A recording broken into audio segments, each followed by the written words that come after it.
What's up to you mga kamanong? Tara, samahan niyo ako sa dating hindi dinudumog na ngayon ay pinipilahan na. Dahil kung saan nga may trending ay nandun ako. Located nga yan sa JW Jokno Boulevard, Pasay City.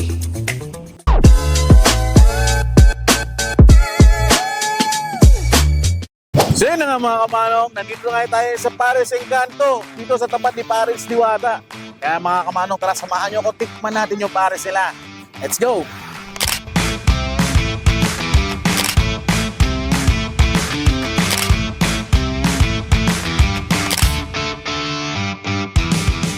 So yung mga kamanong, no, ito yung kanilang Paris Overload. At dito yan kay Paris Encanto. Ito yung Paris Overload nila. Ang laman nito, inihaw na batok daw to, tsaka chicharong bulaklak, tapos may taba. So gano'n, typical na Paris. 100 pesos to, isamang only rice at tsaka isang soft drinks mga kamanong. Tikman natin, tara. Nahin natin yung sabaw. Oh, uy.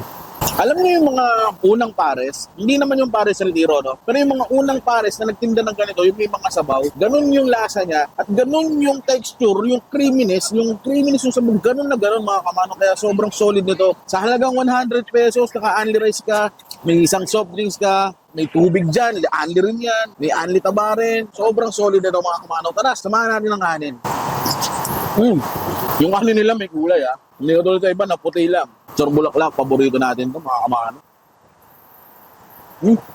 Crispy yung chicharong bulaklak niya, hindi sagi. Parang bagong luto. Ito naman yung kanilang inihaw na batok daw.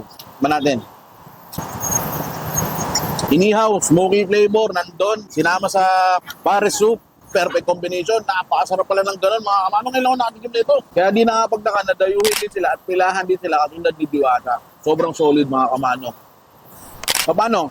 Diyan muna kayo. Kain muna ako